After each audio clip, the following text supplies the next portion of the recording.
In this video, we'll journey back to ancient Sparta and experience what life was really like in one of history's most disciplined warrior societies.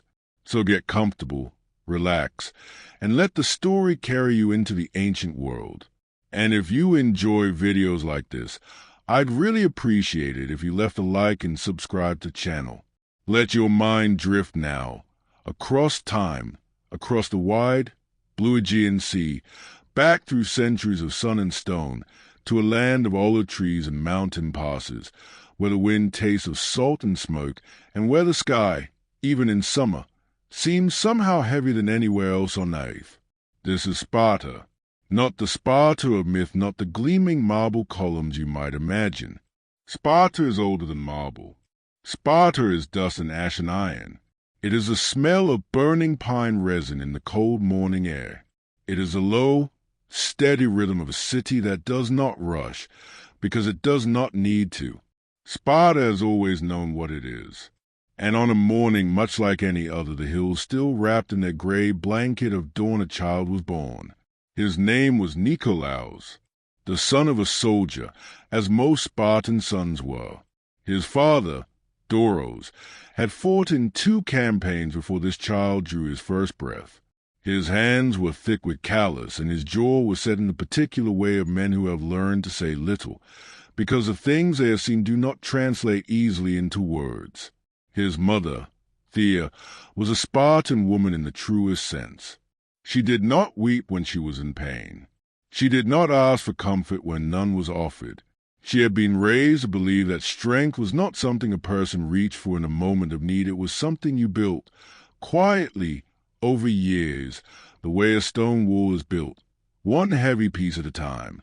She held her son in the firelight that first night, and looked at him the way all mothers look at their children in that first hour, with a love so vast and so sudden that it feels almost like grief. She counted his fingers. She pressed her lips to his forehead. She said his name once, very softly, into his dark hair, and then she handed him to his father. In Sparta, the elders of the city of Jerusalem had the right to inspect every newborn. It was their custom, their tradition, a tradition that sounds, to our ears, impossibly harsh. And perhaps it was. But Sparta did not ask to be judged by other standards. Sparta had its own. Doros carried his son to the place where the elders gathered at dawn, in the open air near the edge of the village, where the light was clear and honest. The old men looked at the child. They turned him gently. They watched the way his eyes caught the light, the way his lungs filled with each cry, the way his small body pushed back against the hand with a surprising stubbornness. One of the elders, a man with a white beard and eyes the color of winter cloud, looked up at Doros and gave a single, slow nod. The child was strong. Doros walked home without hurrying. He did not smile. Smiling was not really a Spartan habit, at least not in public. But something in his shoulders, perhaps, was a little less tight than it had been an hour before. The early years of Nikolaos's life were, in their way, gentle. This surprises people. They imagine Spartan children as born already hardened, already armored. But children are children everywhere, in every age. Nikolaos ran barefoot through the dusty streets in the evenings. He chased the goats that wandered near the lower walls of the city. He fell asleep with his head in his mother's lap while she worked the wool by firelight, her fingers moving in slow, practiced rhythms, the soft scrape of thread against thread the only sound in the room. He watched his father sharpen his spear in the courtyard each morning, the long, slow drag of the whetstone against iron. Back and forth, patient and steady, the way his father did everything. Nikolaos would sit nearby and watch without speaking, because he had already learned, by the age of 4, that his father valued silence over chatter, that silence was its own kind of language in this house. On warm evenings, Doros would sometimes tell him stories. Not wild tales of gods and monsters, though those came later. These were quieter stories, stories of the valley and the mountains where his own grandfather had been born, of the oak trees near the river that had stood since before any living man could remember, of the way the Eurotas River looked in winter when the cold came down from the peaks and turned the shallows the color of slate. Nikolaus listened with the absolute attention that small children give to things they love, and he filed every word away in some deep, quiet chamber of himself, the way soldiers learn to store warmth when they find it, because they know it will not always be there. Let your breathing slow a little now. Feel the weight of your body against what holds you. The fire in Nikolaus's home has burned down to embers. Outside, the stars are thick above the valley. The mountains to the west are dark shapes against the darker sky. The city is quiet. Even Sparta sleeps. And in this small house, on this ordinary night, a boy of 4 or 5 is curled on his sleeping mat, one hand pressed flat beneath his cheek, his breath slow and even. He does not dream of war tonight. He dreams of the river his father described, of gray water moving between banks of winter reeds, of the sound of it, that low, constant murmur that asks for nothing and offers everything. He is not yet a soldier. He is just a child, and the world around him is still, for a little while longer, just a world. Time moves differently for children. A summer feels endless when you are 5. A winter stretches out like a gray ocean with no far shore. And yet somehow in the way that old childhoods do, the early years of Nikolaus pass both slowly and all at once. One morning he was a boy chasing goats through the dusty streets. And then, without quite knowing how it had happened, he was 7. In Sparta, 7 was not simply an age. It was a threshold, a door that, once stepped through, did not open back the other way. Nikolaus had known this day was coming the way children know all difficult things somewhere beneath thought, beneath words, in the quiet place in the chest where true knowledge lives. He had seen other boys go. The son of the sandal maker down the lane, 2 years older than him, had left on a morning in early autumn. Nikolaus had watched from the doorway as the boy walked away between 2 older men, a small bundle of cloth under his arm, not looking back. He had wondered, then, what the boy was feeling. Now he knew. The morning they came for him was cool and pale, the kind of morning that feels scrubbed clean, the sky a thin, washed blue, the air carrying just the edge of the coming season's cold. His mother had been awake before him. She always was. She had set out a small meal barley bread, a little oil, a handful of dried figs, and she had folded his spare tunic with a care and precision that told him she had been awake for some time, that she had needed something to do with her hands. They did not speak much. There was not much to say that could fit inside ordinary words. She pressed her palm once to the side of his face. Firm, steady, the way you press your hand to a stone wall to feel how solid it is. And then she stepped back. His father walked with him to the edge of the city, to the place where the Paidonomos, a master of boys, stood waiting with a small group of other children. Some were blank-faced with the effort of not crying. 1 or 2 stood very straight, as though posture might protect them. One boy, smaller than the rest, had red-rimmed eyes and was staring fixedly at the ground. Nikolaus looked at his father. Doros looked back at him. That long, still gaze that said more than his voice ever did. And then, very slightly, he lifted his chin. It was not a dramatic gesture. It was barely a gesture at all. But Nikolaus understood it perfectly. He turned and walked toward the other boys. He did not look back, not because he didn't want to, but because he had decided, in that last moment, that he would be the kind of person who did not look back. He was 7 years old, and it was the first real decision he had ever made about who he intended to become. The agoge! That was the name of the system that now claimed him. The word meant, simply, the leading away, the taking, and it was, in its way, exactly that.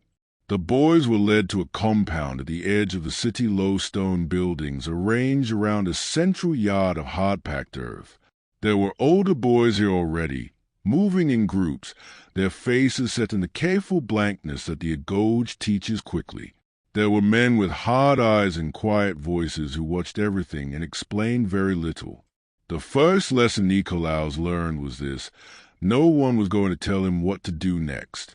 He was given a thin wool cloak, a single cloak, the only one he would have for the year regardless of the season, and a sleeping mat that was, he discovered, made of reeds he was expected to gather himself from the river bank. He was shown where the other boys slept. He was given nothing else. He stood in the yard that first afternoon with his cloak under his arm and looked at the river in the distance and thought, with great clarity, that he was cold. But children adapt.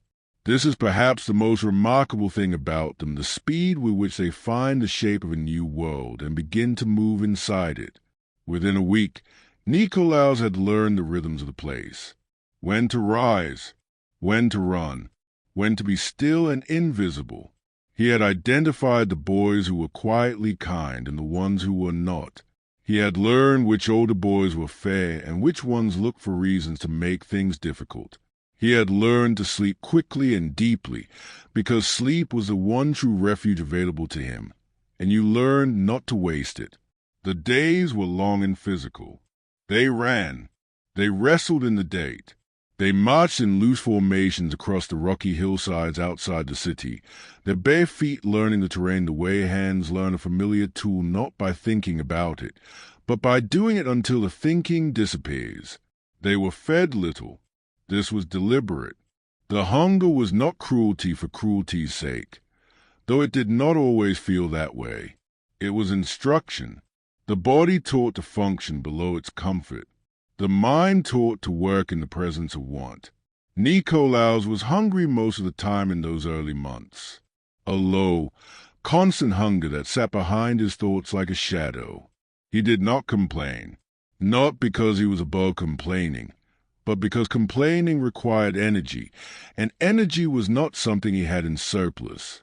There was a boy named Eurytos who slept on the mat beside him, broad-shouldered even at 7, with a gap between his front teeth and a way of squinting when he was thinking that made him look permanently suspicious of something.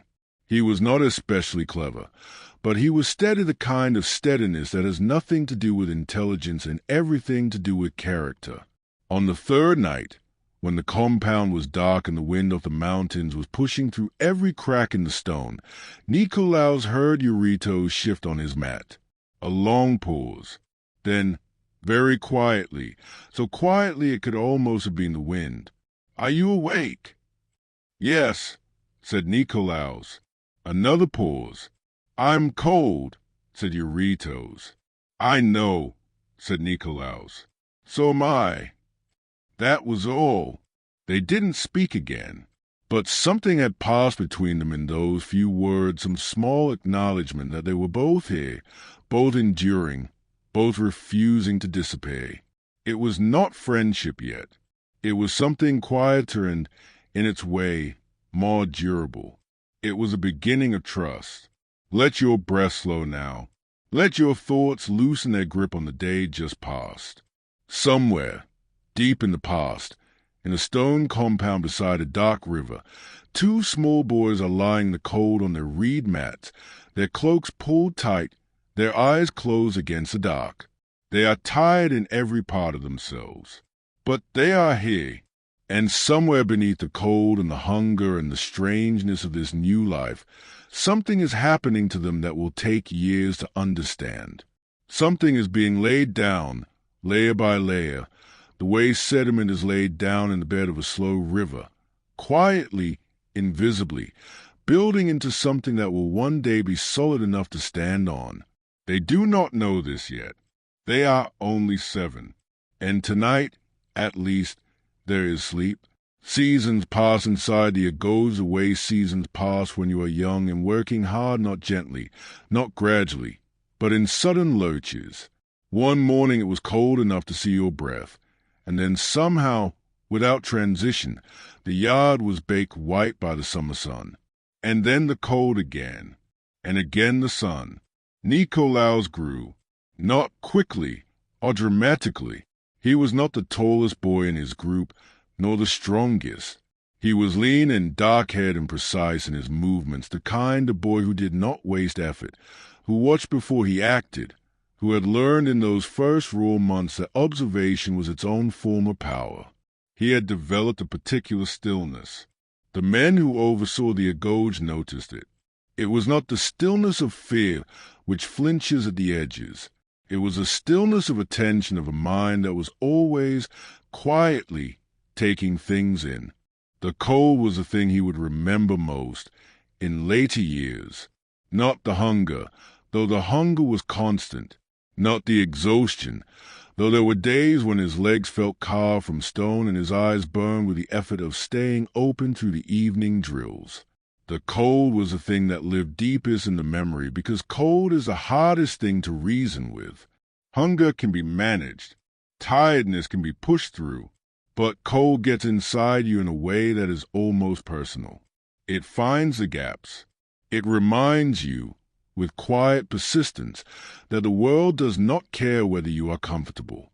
The single cloak they were given was rough wool, scratchy against the skin, barely adequate even on mild evenings. In the depths of winter, when the north wind came down off Mount Tejetos and moved through the compound like something alive, the boys huddled together on their mats with a practicality that had nothing to do with sentiment and everything to do with survival. Warmth was shared because warmth was scarce. It was as simple as that. And in that simplicity, something grew between the boys that would have been difficult to name then, and is perhaps still difficult to name now. A belonging. A knowledge of each other that went below words. You cannot be cold together, night after night, season after season, and remain strangers. The cold will not allow it. Eurytos had grown broader. He was becoming the shape he would eventually be as a man wide through the chest and shoulders, his movements economical in the way of people who have learned to carry their strength lightly. He had also, somewhere in the second year, developed a dry, quiet humor that came out mostly at the worst moments when the food was particularly scarce, or the morning run had been particularly brutal, delivered in a tone so flat that it took a moment to realize he was joking at all.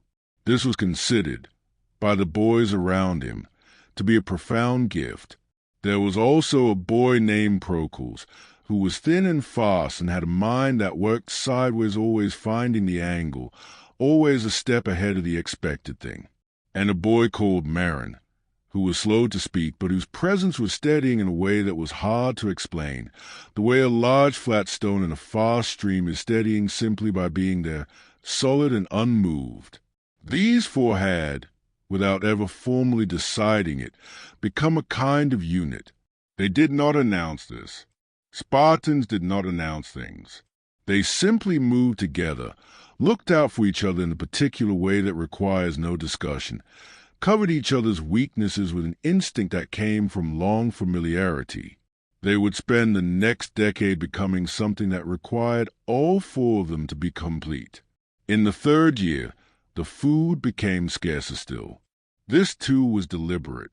The boys were encouraged in the oblique, never quite stated way the agoge encouraged everything to supplement their rations however they could. To forage, to find, and, if necessary, to steal. Not from each other, never from each other, but from the stores around the city, the granaries, the kitchens, the market stalls. This was not considered shameful. The shame, if there was any, lay only in being caught. Nikolaos discovered he was good at this. He had the stillness for it, the patience. He could wait behind a wall for a very long time without fidgeting, without his attention wandering, watching the rhythm of a place until he understood it well enough to find the spaces in it. And then he moved quickly, cleanly, and was gone before the space he had occupied had time to register that anything had happened. He was caught only once. He was 11. A kitchen slave at the edge of the market district turned at the wrong moment and found him there with a wedge of hard cheese inside his cloak. What happened next became a story the other boys told for years afterward. Nikolaos did not run. He stood perfectly still, his face arranged into an expression of complete neutrality, and held the slave's gaze for a long, unhurried moment.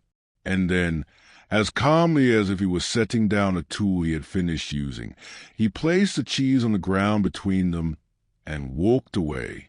Not quickly, just walked. The slave was so disarmed by this that he simply stood and watched him go. Eurytos, who had been nearby and seen the whole thing, told the story with the full weight of his flat delivery, and even Marin, who laughed at almost nothing, laughed at that. In the evenings, when the work was done and the light had gone the color of old bronze, there were sometimes hours that belonged to nothing in particular.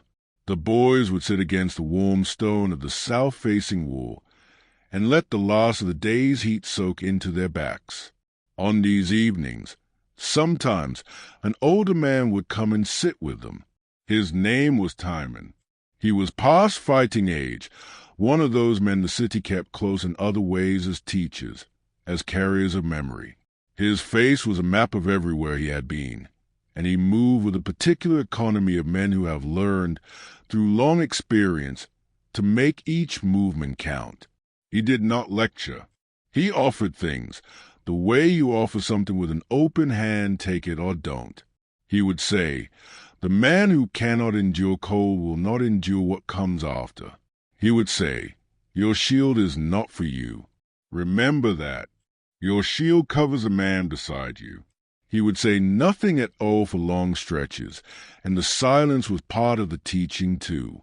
Nikolaos listened to Timon the way he had once listened to his father sharpen his spear in the morning courtyard, with that same quiet, total attention, filing it away in that deep interior chamber where the things that matter are kept.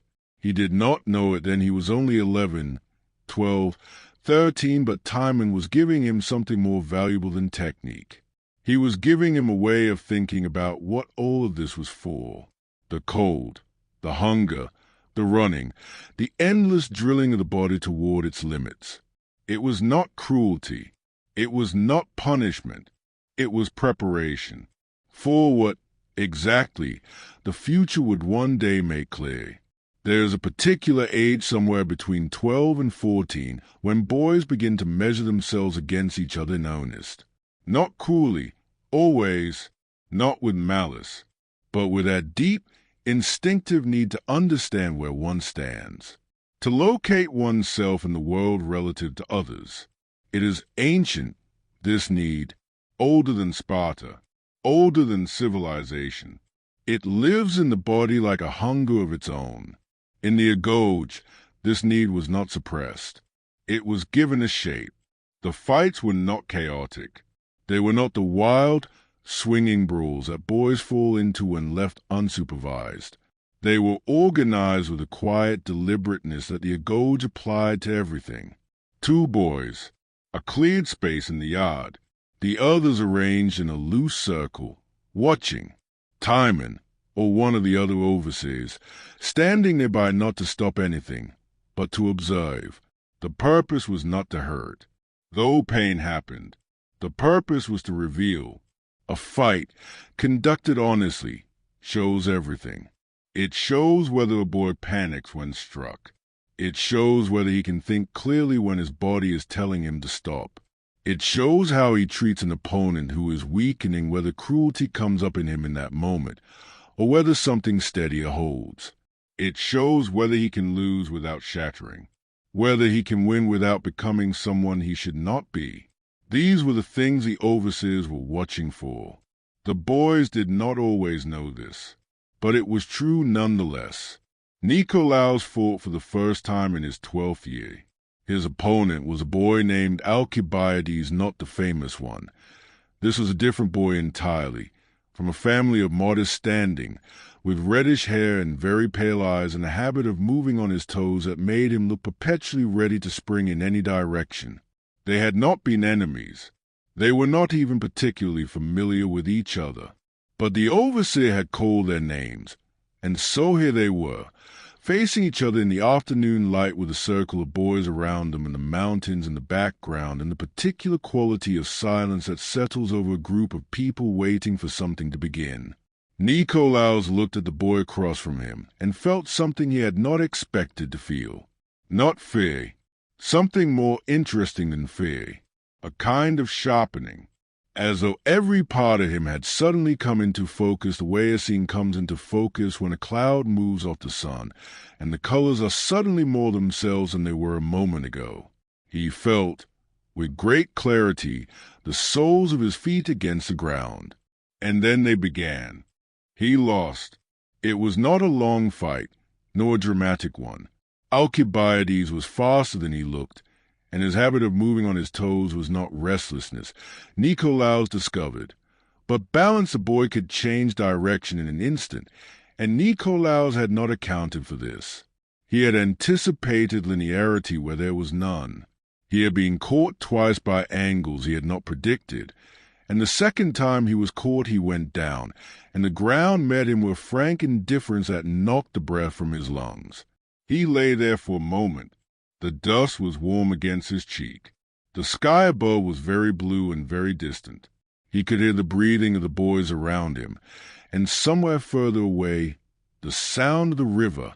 He took stock of himself the way his father had taught him to take stock of things quickly, honestly, without embellishment.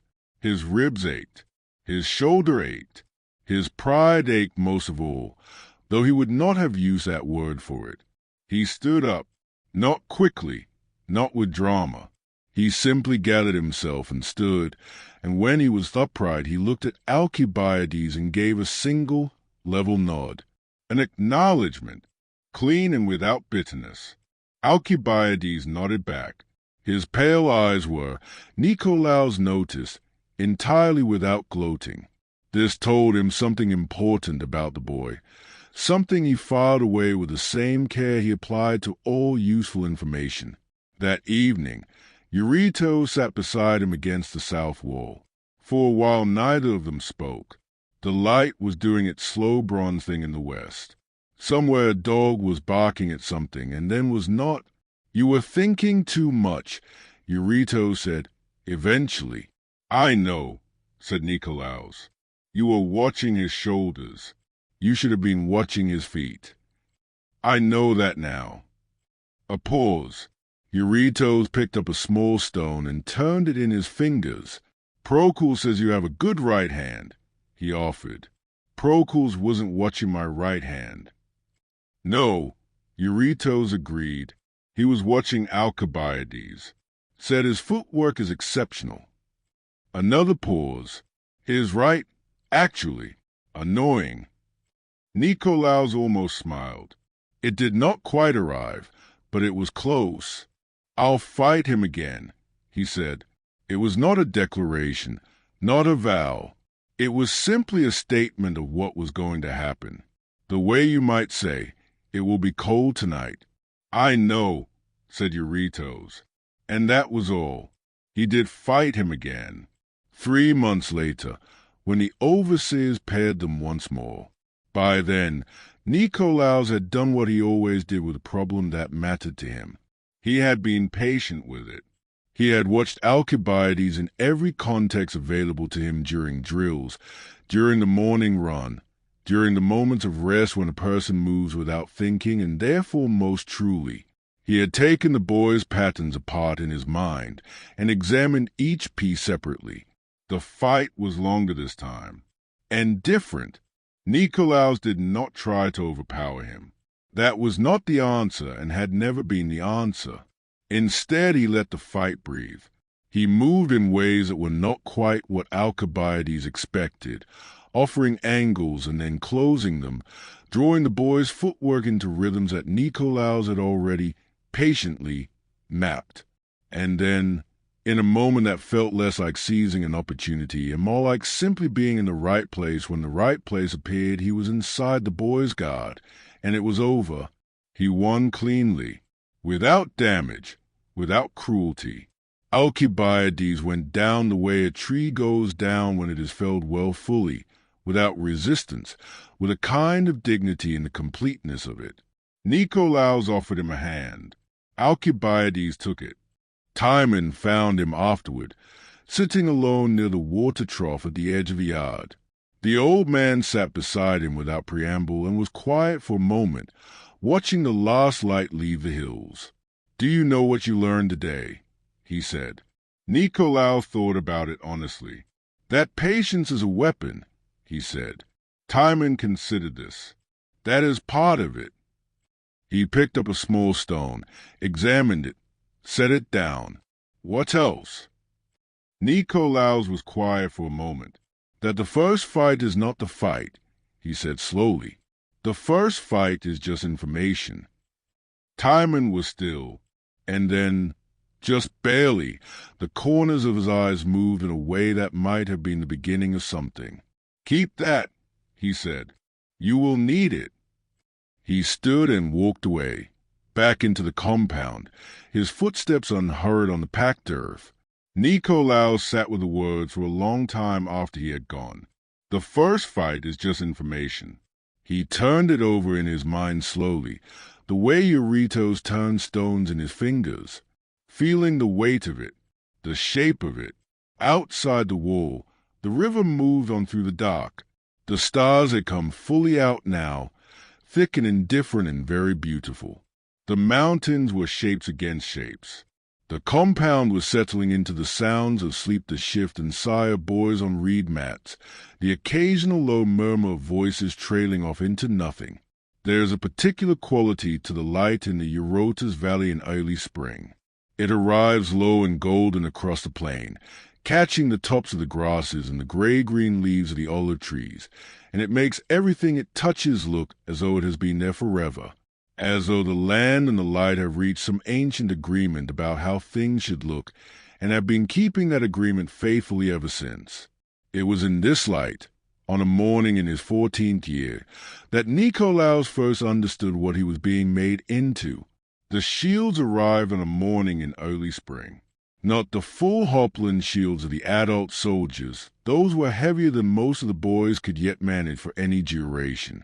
These were training shields, but real wood and real bronze facing, real weight on the left arm, the kind of weight that, held for long enough, stops feeling like weight and starts feeling like part of the body itself.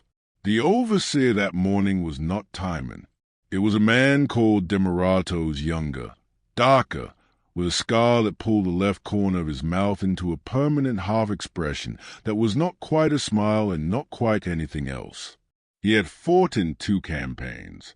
He moved like someone who had learned, through hard experience, that the world gives no advance warning before it requires something of you. He stood before them and looked at the line of boys for a long moment without speaking. Then he said, simply, "You have been learning to be strong. Today you begin to learn what strength is for." He let the words settle. Then he said, "Close the line." They had drilled in loose formations before, running together, moving together. But this was different. Demaratos arranged them in a line of 6, shoulders almost touching, shields raised to cover the left side of each body and crucially the unshielded right side of the man to the left. He walked the line slowly, adjusting a grip here, a stance there, pressing a shield into the correct angle with the flat of his hand. "Your shield," he said, and Nicolaus remembered Timon's words from years before, as though they had been waiting for this moment to complete themselves, "is not for you." He stopped at the center of the line. Every man in a phalanx is protected by his own shield on the left and by his brother's shield on the right. This means your survival depends entirely on the man beside you holding his position, and his survival depends on you. He paused. This is not a metaphor. This is mathematics. If one man breaks, the man to his right is exposed. If that man is exposed, he falls. If he falls, the next man is exposed. The line does not weaken gradually. The line collapses entirely, and it collapses fast. He walked to the end of the line and turned to face them. So we do not break. We do not step back. We do not, for any reason, let the line open. He said it without drama, the way you state a law of the physical world, and then, again, close the line. They drilled for the whole of that morning.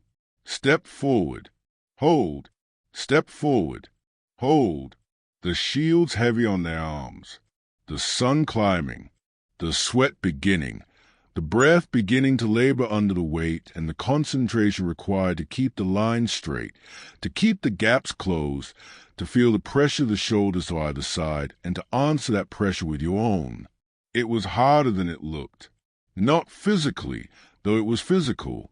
The difficulty was a surrender of individual movement. Every instinct Nikolaos had developed the quickness, the reading of angles, the individual responsiveness that had won him his second fight with Alcibiades. All of it had to be set aside. Hey, the individual did not act. The line acted. The line breathed and moved and held as a single thing, and any part of it that moved to its own rhythm disrupted everything. He found this, at first, almost claustrophobic.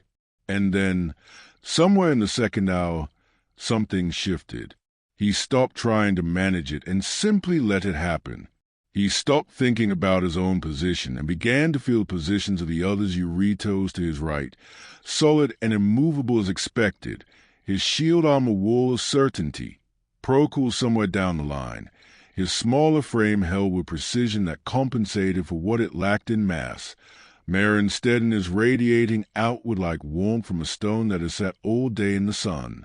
And the line moved, not as 6 boys moving in approximate unison, as something else, as a single organism with 6 sets of legs and one intention. Nikolaos felt the hair rise on his arms. At midday they rested in the shade of the compound wall, shield propped against the stone, arms aching with a deep, satisfying ache. Eurytos was examining a place on his forearm where the shield grip had bitten into the skin. "I understand it now," he said, to no one in particular. "What?" said Procles. "Why they do all of this?" He gestured vaguely the compound, the years of cold and hunger and fighting and running. "All of it is for that." He nodded toward the yard. "For the line. Everything else is just so that when you're standing in the line, you don't fall down." No one argued with this. It had the particular quality of a thing said at exactly the right moment, in exactly the right words, by exactly the right person.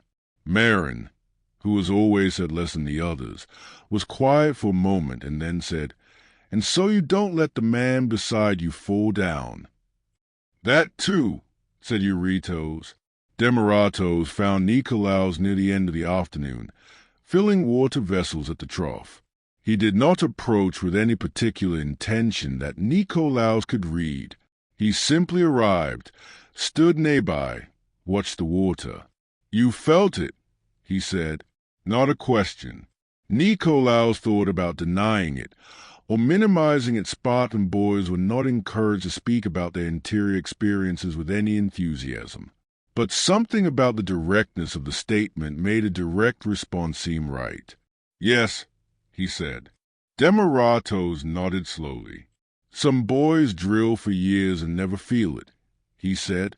"They learn the mechanics. They hold the line correctly, but they never feel what the line is." He was quiet for a moment. "The ones who feel it, they fight differently. Not harder, differently."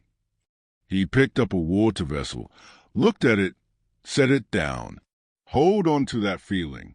In the noise and the press of a real engagement, when everything in you wants to move, want to find your own space, that feeling is what keeps the line." He walked away. Nikolaos stood at the trough for a long moment after he had gone, the water cold against his hands, the late afternoon sun warm on the back of his neck. He thought about Eurytos to his right. The certainty of that presence, the way trust, made physical, feels different from trust held only in the mind. He thought about the man to his own right, in some future line on some future day he could not yet see, whoever that would be, and about what it would mean to that man that Nikolaos was there, holding. He made, quietly and without ceremony, a kind of promise, not to a god, not to Sparta, exactly, To the man on his right, whoever and wherever he was, in whatever moment was coming, I will hold. In the 16th year of the agoge, the boys who were ready were sent into the hills alone. No cloak, no food, a knife small, practical, the kind you could forget you were carrying until you needed it, and the hills of Laconia stretching in every direction, enormous and indifferent, smelling of wild thyme and dry stone and the particular sharpness of altitude. This was the crypteia, the hidden time, the time apart. Its full purpose was never explained. Instructions were minimal. Go. Survive. Return when the time is done. What happened in the hills, what a boy met there inside himself or outside was his own. Nikolaus left before dawn on a morning in late summer. The city was still dark behind him as he walked. A few lamps in a few windows. The distant sound of a dog. And then the city fell away behind the first rise of ground, and there was only the dark and the stars and the dry, warm smell of the hills opening up ahead of him. He walked for a long time without thinking about very much. This was deliberate. He had learned over the years that the mind, given space and movement and silence, will eventually settle itself without being managed. That the best thinking is often what happens when you stop trying to think. The stars were extraordinary up here, away from the fires of the city. He had forgotten or perhaps had never fully registered how many there were. Layer behind layer of them, the closer ones crisp and separate, and behind those a haze of light so dense it was almost a texture. He stopped once and simply looked up at it for a long time, his neck tilted back, his breath slow. He felt very small. This did not frighten him. It was simply accurate. He made camp in the way he had been taught without fire, in those first days, because fire announced you. A hollow in the hillside where two large rocks leaned together made a natural shelter. He gathered dry grass and laid it thick. He ate what the land offered, dried figs still on the tree, stunted and sweet, grasshoppers, which were plentiful and, if you did not think about them too carefully, adequate. Water from a thin stream that ran down the eastern slope, so cold it made his teeth ache. The first night alone was the strangest, not frightening, not lonely, exactly, but the silence had a quality he had not encountered before, a fullness to it, as though the absence of other people was not an emptiness but a presence of its own, as though the hills, relieved of human noise, had expanded into the space. He lay on his back on his bed of dry grass and listened to this presence for a long time. The crickets, the occasional distant call of something owl, perhaps off fox, the wind moving through the scrub in long, slow waves, like breath, the sound of his own heartbeat, which he could hear, he realized, when everything else was quiet enough, steady and unhurried, going about its ancient, faithful work without requiring anything of him. He had never, in 9 years of the agoge, been this alone.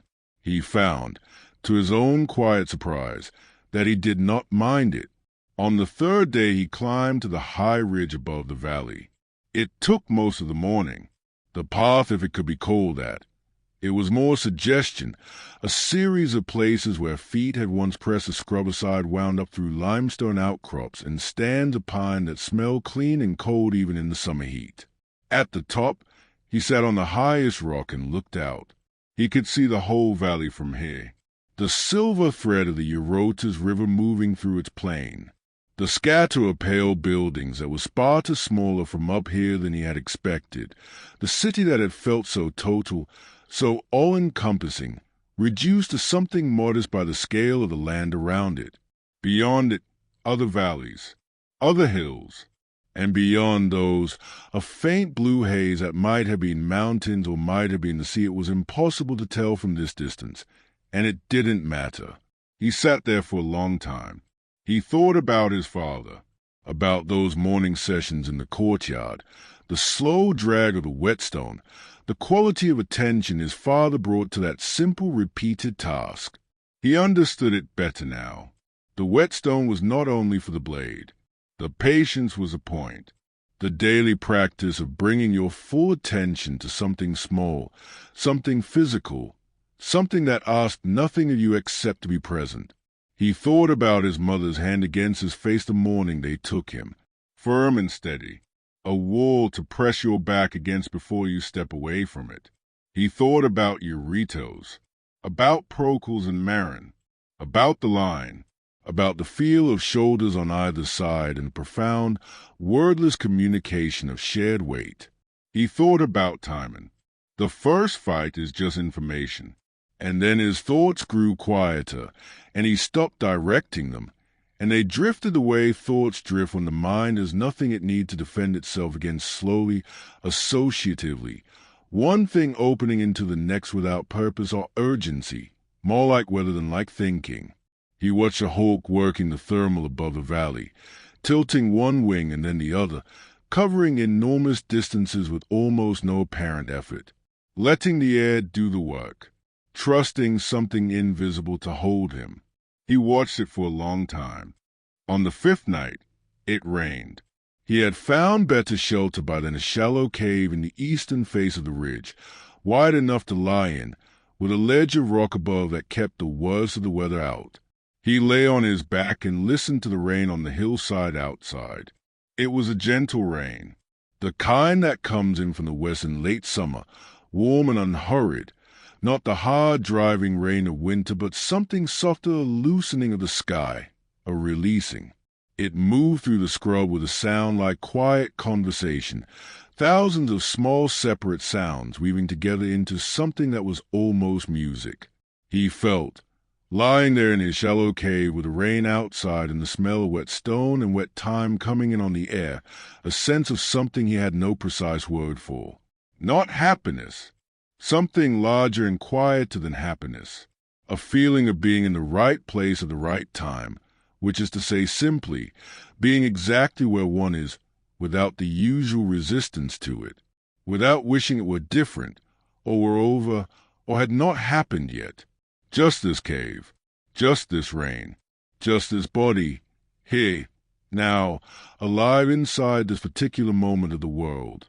He had been trained for years to endure, to push through, to override the body's complaints and the mind's doubts. He had not, until now, been trained for this. He wasn't sure it was something you could be trained for.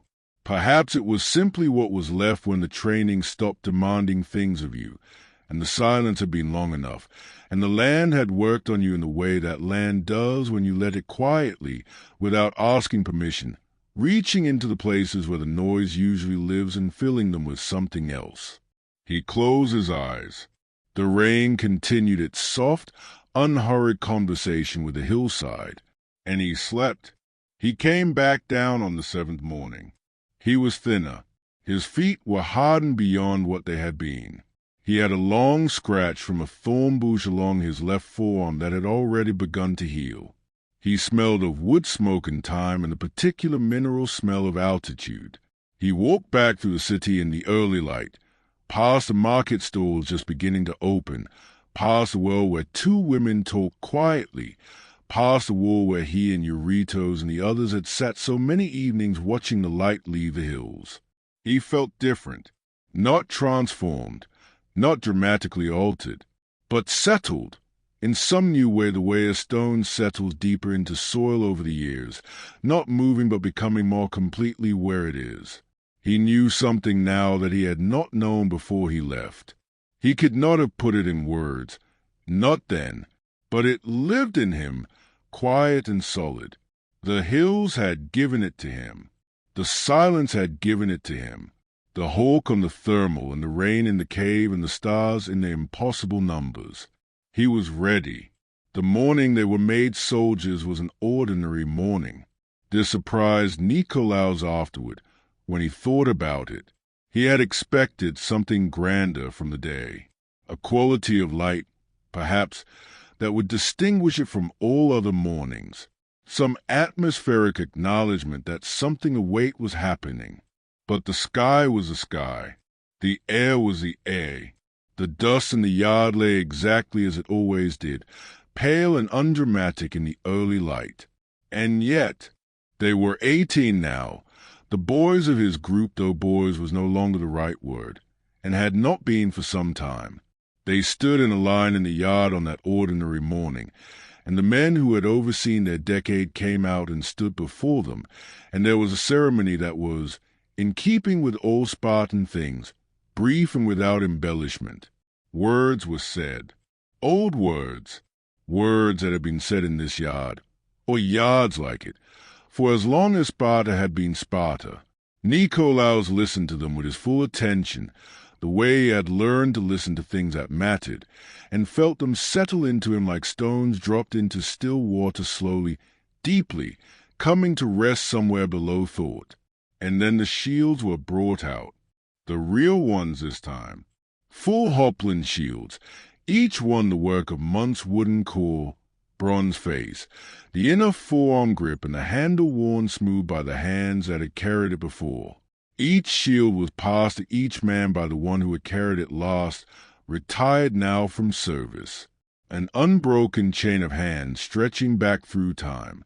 The weight of it landed on Nikolaos's arm like a greeting from something that had been waiting a long time for him. He adjusted his grip. He was, as of this moment, a Spartan soldier. The changes in his life were practical rather than dramatic. He moved from the agoge compound to the barracks of his session, the mess group, the brotherhood of men he would eat with and train with and, in time, fight alongside. There were 15 of them. He knew some faces already. Others were new. The process of knowing them began the way it always began, not with conversation, but with proximity, with shared meals and shared drills and the slow accumulation of 1,000 small observations that over time added up to a person. The food was better. Not abundant Spartan soldiers ate simply by design, because men who were accustomed to ease, the thinking became uncomfortable in its absence. But it was warm. It was regular. After a decade of the agoge, regular and warm felt. For a while, like extraordinary luxury, Eurytos was in the same position. This was not coincidence. These things were arranged with care. The men who made such decisions understanding that a brotherhood already forged was worth more than one that had to be built from the beginning. Procles was there. Marin was there. The 4 of them, together, in this new iteration of their old configuration. Eurytos had grown into his size in a way some men do, not heavily, not laboriously, but as though his body had simply been waiting all along to become what it now was. He moved with a considered ease that was pleasant to be near. His dry humor had not changed, only deepened, more patient now, more precisely timed. He had also, in the past year, acquired a wife. This was common at their age. Spartan men married young, though they did not live with their wives in the early years of service. He spoke of her rarely, and when he did it was with a straightforwardness that was, in its restraint, more revealing than elaboration would have been. Her name was Clys. She was, he said once, not without some thought, very sensible. It was the highest compliment Eurytos was capable of paying anyone, and Nikolaos received it on her behalf as though it were gold. Nikolaos himself had not yet married. He was not sure exactly what he was waiting for. He knew the shape of the thing he wanted, without being able to fully describe it. Something like his mother's steadiness. Something like his father's silence. Something that did not require constant management. He was patient about it, in the way he was patient about most things. It would arrive when it arrived. In those first years of full service, the world opened up in ways the agoge had not. They patrolled the borderlands of Laconia. They trained on terrain that was not the familiar yard of the compound, but real ground, uneven, unpredictable, demanding constant adjustment. They practiced the phalanx on hillsides, on river banks, in the narrow passes between ridges where the formation had compressed and adapt. Nikolaos found that he was good at this, at reading ground, at understanding, from the shape of a place where danger would come from and where advantage lived. This was not a skill that had been explicitly taught. It had come from the hills from those 7 days alone, moving through landscape with no purpose but presence. The land had taught him to read it, and the reading had stayed. Demaratos noticed this and began, quietly, to give him additional responsibilities during drills. Positioning decisions, route choices, nothing announced. Nothing formalized. This was Sparta, not a place that made much of advancement. But the trust was there, communicated in the only language that mattered, action. One evening, near the end of his 3rd year of service, Nikolaos found Timon, or Timon found him. It was difficult to say which, because Timon had always had the quality of appearing in places, as though he had always been there, and you had simply not noticed him until now. He was sitting on the low wall at the edge of the training ground, in the last of the evening light. He was older now, much older, the years since the agoge having worked on him visibly. But his eyes were the same, that quality of attention that missed nothing and rushed toward nothing. They sat together for a while in the comfortable silence of people who had long since stopped needing to fill quiet with words. Eventually Timon said, "Are you what you intended to be?" It was such a timing question, arriving without preamble, cutting directly to the thing that mattered, that Nikolaos found himself smiling before he had thought about it. He considered the question honestly, which was the only way to consider Timon's questions. "I think I am becoming it," he said. "I don't think it's finished." Timon looked at the hills for a moment. "It is never finished," he said. "That is not a cause for concern. That is the definition of a life." He stood, with the measured care of a man whose body required more negotiation than it once had, and looked down at Nikolaos for a moment. "You have done well," he said, simply and directly, in the way that made it mean more than it would have from a person who said such things freely. He walked away into the evening. Nikolaos sat on the wall for a long time after he had gone, watching the last light leave the ridge. The valley below was settling into its evening colors, purples and grays, and the deep green-black of the pine stands on the lower slopes. He thought about the boy of 7 who had walked away from his father without looking back. The small act of decision that had started all of this. The accumulation of everything since the cold, the hunger, the fights, the line, the hills, the rain, the hawk. All of it had been going somewhere. He could feel the somewhere approaching now, the way you feel whether approaching over the mountains a change in the quality of the air, something that is not yet visible but is already present. He did not know what it was. He knew only that he was ready for it, and that he would not face it alone. The night before a battle has a particular quality that soldiers speak of rarely and remember always. It is not the night of fear that people who have not been soldiers imagine it to be. Fear is that it would be dishonest to say otherwise. But fear in a man who has spent 20 years preparing for exactly this moment lives differently than fear in a man who has not. It does not grip. It does not freeze. It sits alongside everything else, acknowledged, neither welcome nor refused, just present, like weather. What fills the night before battle, more than fear, is a peculiar, aching clarity. Everything is exactly itself. The fire is entirely a fire. The dark is entirely dark. The faces of the men around you are entirely those faces, nothing hidden, nothing performed. All the usual small pretensions of daily life stripped away by the knowledge of what morning holds. Nikolaos had heard older soldiers speak of this. He had not, until now, known what they meant. He knew now. They were encamped in a valley 2 days east of Sparta. The army had marched for those 2 days with the quiet efficiency of men who had rehearsed this their whole lives, and the camp had been made with the same efficiency, fires in their proper places, watches assigned, the machinery of a Spartan force settling into its overnight configuration like something that had done this 10,000 times before. Because in a sense it had, Nicolaus sat with Eurytos and Procles and Marin at the fire that had been assigned to their section. It was a good fire, not too large, steady, the wood they had gathered from the scrub along the valley floor, burning with a low, even warmth that asked nothing of them except to sit near it. They had eaten. They had seen to their equipment in the precise, unhurried way that Spartan soldiers saw to equipment on the night before action shield grip checked. Spear shaft check for any weakness, the bronze of blade and armor wiped clean, and check for anything that needed addressing. This too was ritual, the hands knowing what to do so the mind could rest. Now there was nothing left to do, so they Saturday. The fire made the sounds a fire makes, the small collapses of burning wood, the occasional shift and settle, the low breath of it, working. Above, the stars were very clear. No cloud, the kind of night that is so still it seems to be listening. After a long time, Procles said, "I keep thinking about the olive tree outside my father's house." No one asked why. It required no explanation.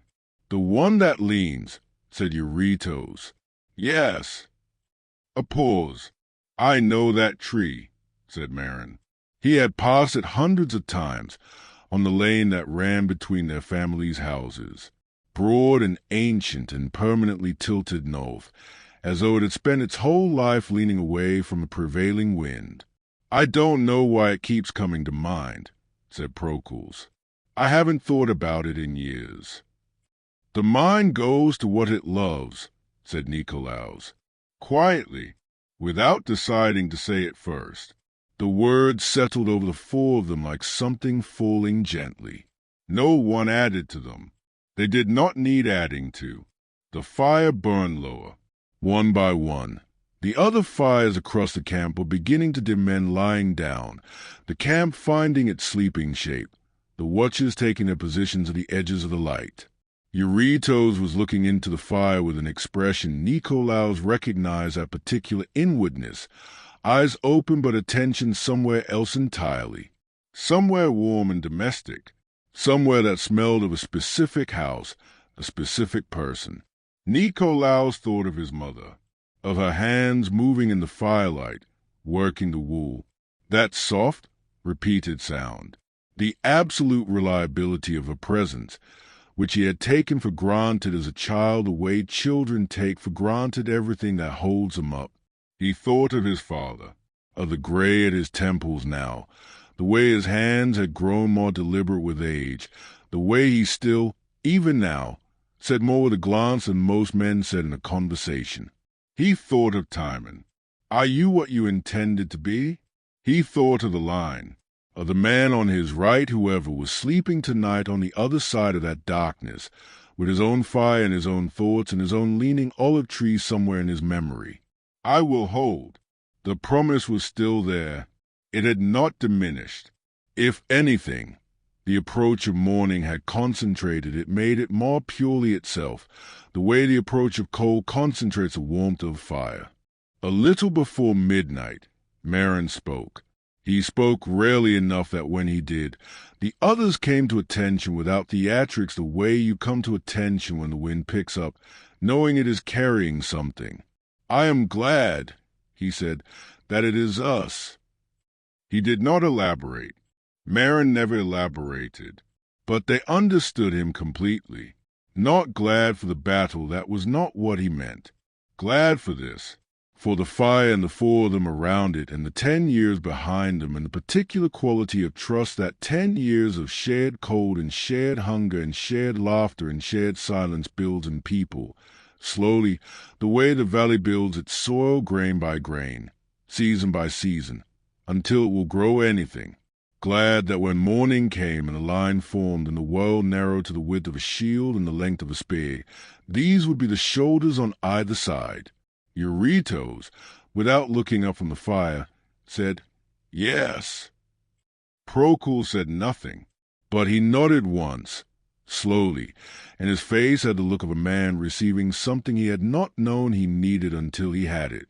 Nicolaus looked at each of them in turn. His brothers. Not by blood, by something that had required more than blood to build. He said nothing.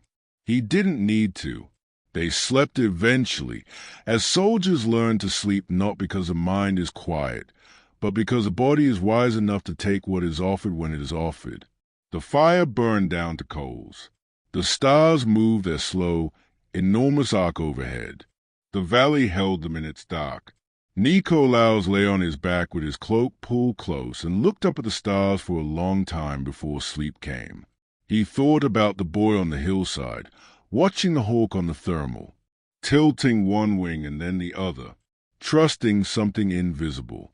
He thought about the rain in the cave, that feeling of being exactly where you are, without resistance. He thought about his mother's hand, firm against his face, the wall you press your back against before you step away. He thought about the first fight, the dust warm against his cheek, the blue sky very distant above. The first fight is just information. And then his thoughts grew too slow to follow, and the stars blurred gently at their edges, and the valley breathed its long, slow breath around him. And Nikolaos, son of Doros, soldier of Sparta, let himself go, down through the layers of the night, into the deep, restoring dark, where there were no battles, no mournings, only this, the body at rest, the breath going on faithfully without instruction, the stars overhead, the river somewhere in the dark, moving, always moving. Let yourself follow him all the way down. There is nothing to hold on to now, no thoughts that need finishing, no words that need finding, nothing that cannot wait until morning. The dark is warm here. The dark is kind. Let it take you.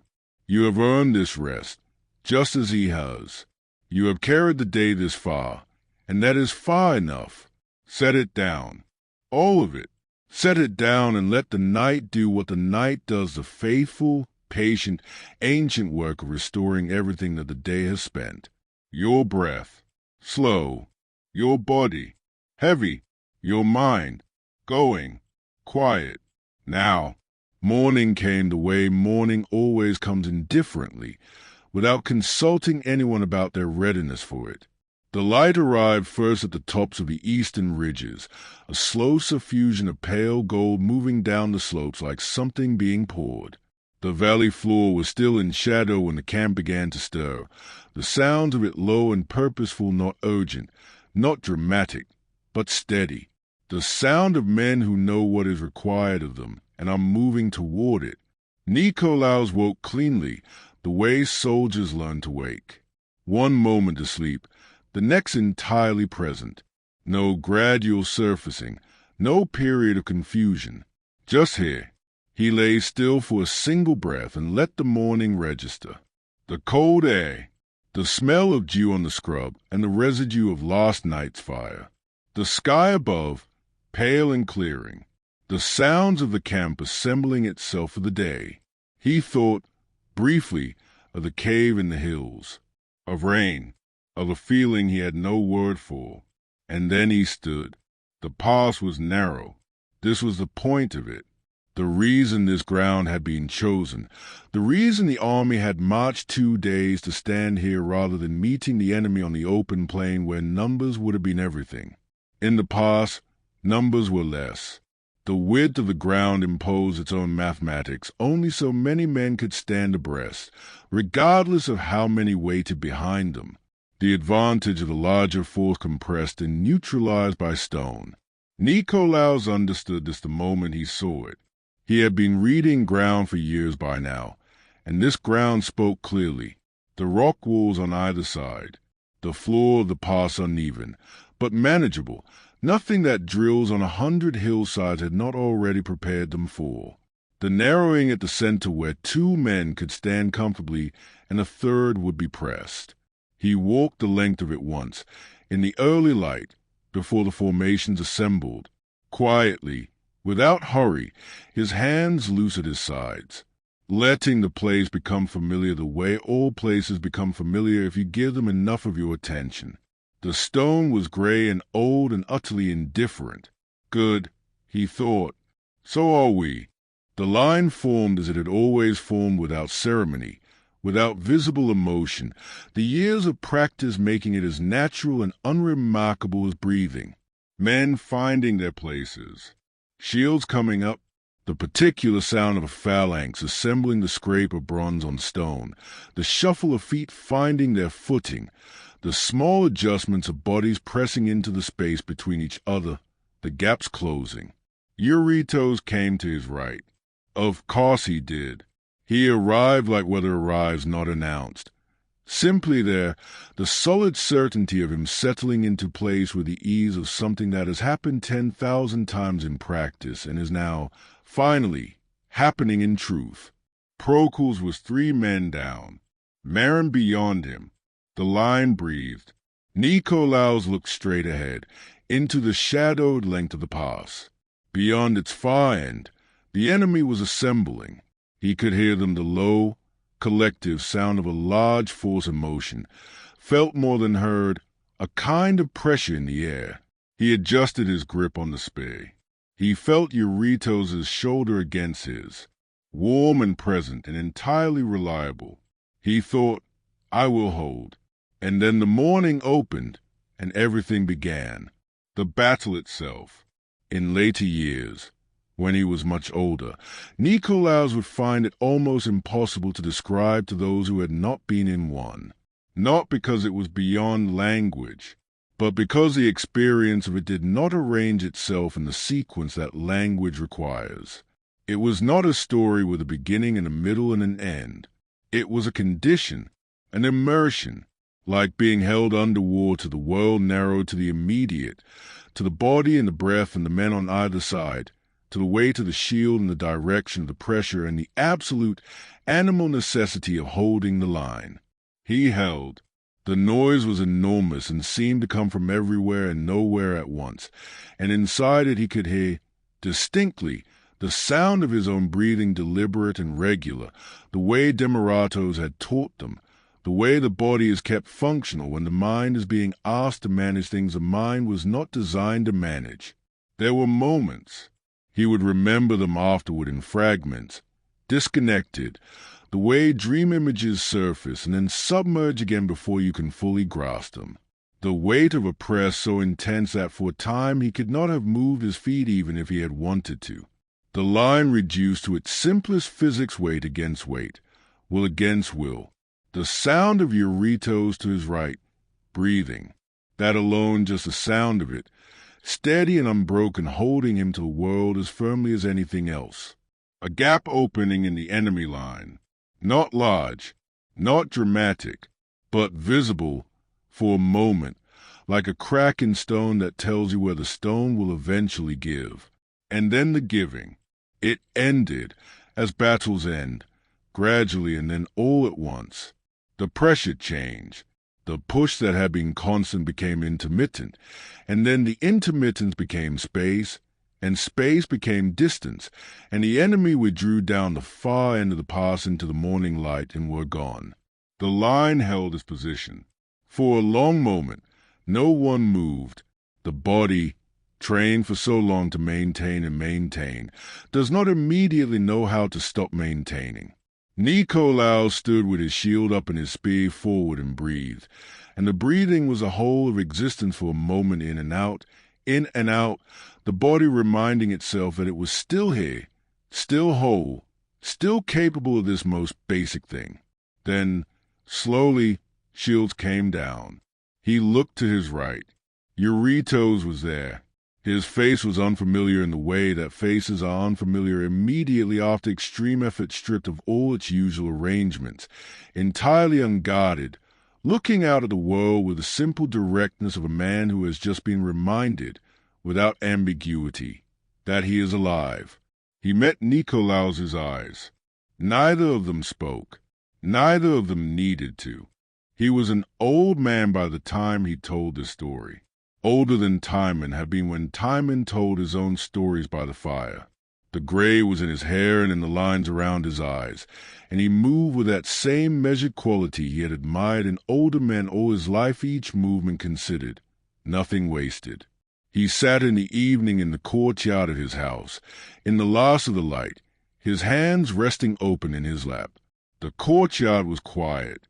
From somewhere nearby came the sound of children, not his, but his brothers, running through the lane outside the wall with the absolute unself-consciousness of children who do not yet know that the world will one day require things of them. He listened to the running feet and the high, clear voices and the laughter that needed no reason, and he felt the evening move through him like the river moves through its valley, not stopping anywhere, not requiring anything, simply going on. He thought of all of it, the whole long thread of it, from that first morning in the courtyard watching his father's hands on the whetstone, to this evening, this courtyard, these old hands open in this late light. It had been a life. It had been exactly a life. Not more than that. Not less.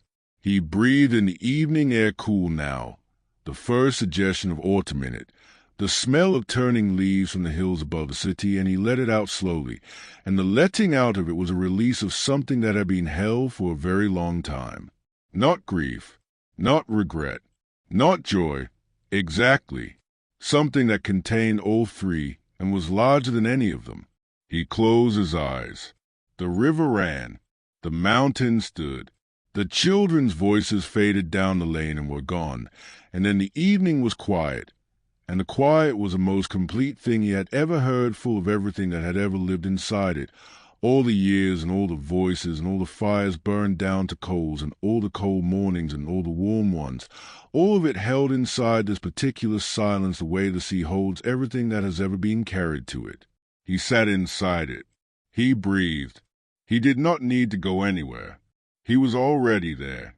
And so are you. Right where you are in this moment. In this dark, you are already there. There is nothing left to find. Nothing left to become. Not tonight. Tonight the work is done and the fire is low and the story has reached its end and the valley is holding everything gently, the way valleys do. Let your body be the old man's body. Hands open. Still. The breath going in and out without effort. Let the evening move through you. The river runs somewhere in the dark. It has always run. It will always run. Long after everything we know has changed, the water will still be finding its way down to the sea, following the oldest instructions, patient and faithful and entirely itself. You are part of this. You have always been part of this. Rest in it now, all the way down, into the deep, warm, wordless dark, into the sleep that restores everything, into the quiet that holds everything, into the night, which is yours, and has always been yours, and asks nothing of you, but this. This concludes the story. Sleep well. Good night.